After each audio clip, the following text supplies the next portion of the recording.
Hey there, this is JamiroFan 2000 and welcome to the JamiroFan Talks About, a video series where I talk about the 24-year history of the Jamiroquai discography of music. Now, in part one of the special 3-episode thing series, I'm basically discussing what are the possible album deal avenues for Jamiroquai, given that their bassist reported and confirmed that Jamiroquai does have a new album deal, but didn't go into detail on what record label they had signed with. So I'm basically going through the 3 possible avenues Jamiroquai could go on to put out their 8th album. Now, in episode 1, I talked about them going possibly back to their alma mater label, Sony, which they were contracted on and did at least 7 albums of music with, and then ended up leaving and going to Universal Music and doing a one-off album of Rock the Slice Star.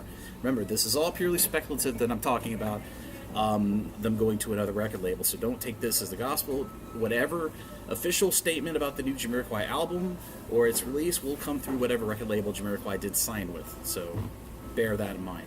So in the second episode today, on this second episode, I'd like to discuss the possibility of Jamiroquai going independent. Now, many artists in the past have gone independent.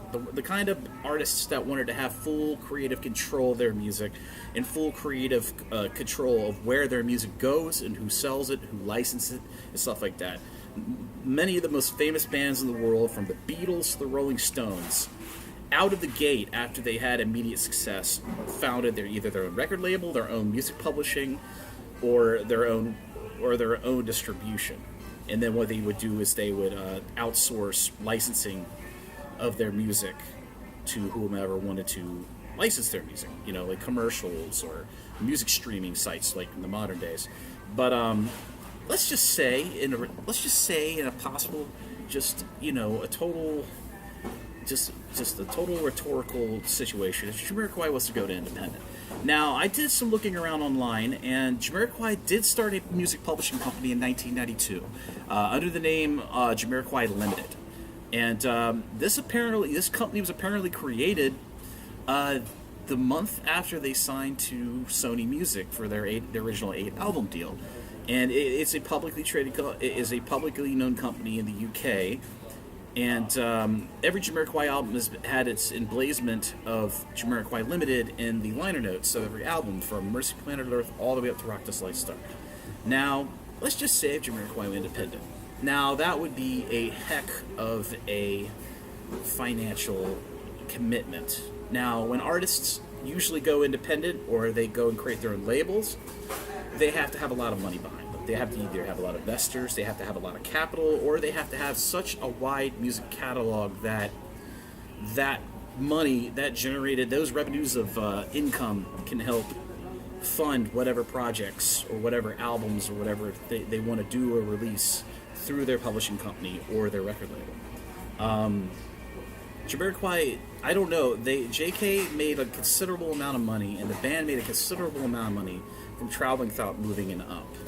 I'm not going to say how much money Jamiroquai Limited has, because most of the financial listings online do say how much Jamiroquai Limited has and how much money they have to go. So I'm gonna leave that all private and not discuss it. But given how wide open the internet is now, and how many bands have either used the internet to get attention on their music, to promote themselves, or to self-release albums. And some bands had very good success with self-releasing their own albums, like bands like Death Grips and Radiohead and Flaming Lips, and some didn't turn out so good. And Jamiroquai has such an amazing, gigantic worldwide fan base that they could do it. They could really do a self-released album. Now, it would be a lot of overhead, but they've got to have people from within the industry that have done this, who have had experience doing self-releases of music and self-publishing of music, to be there to consult Jamiroquai and JK and everybody on how to arrange this thing, or how to plan this out, because doing independent releases takes a lot of planning, and I'm talking a lot of planning. Most album recording cycles take 2 to 3 years. Jamiroquai is averaging about 3 years per release since traveling without moving. They've gone 3 years to record, compose, and put out a new album through a label. Now, they would be pretty much flying blind when they do a self-released album.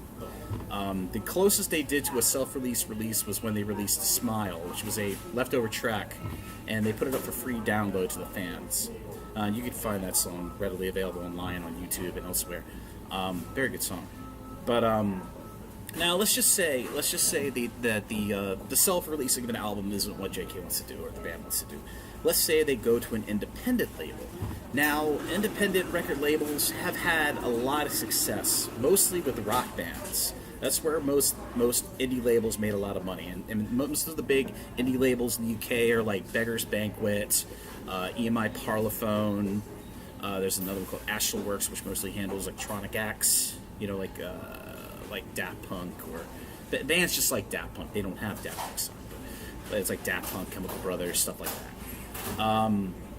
Indie labels have been shrinking over the last 20 to 30 years. Now, if Jamiroquai was to go to an indie label, they'd probably try to go to the biggest one.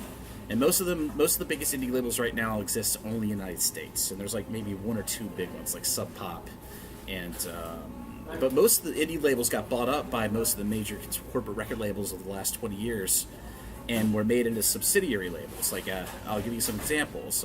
Epitaph Records got bought by Reprise. Reprise was an indie label. Epitaph was an indie label. Sub Pop, at its point, was an indie label. But they all got bought up by the major labels and made into subsidiary record labels so they could handle their contracted acts. But, JK would want to Jamiroquai would probably want to stay with a British indie label and then put out the album that way. But, Jamiroquai is all about they're a company. They need to make money. And if you go on an indie label, you're not going to make a lot of money unless you're going to tour. Most of the bands that are on indie labels tour for years and they don't take any break. There's like some American bands like Of Montreal. Those bands, some indie bands, tour like forever just to make a good profit. So I don't think Jamiroquai would be open to touring for a year to 2 years. So those are the two possible avenues they could go if they want to go independent. But I want to know what your thoughts are. What are your thoughts if Jamiroquai was to go, either releasing their stuff on their own indie label, or self-releasing, or signing with an independent record indie label to get distribution? Please leave your thoughts and comments to this discussion in the comment section of this video down below. And I'll see you in a little bit with the third part of this special JamiroFan Talks About episode. Bye-bye.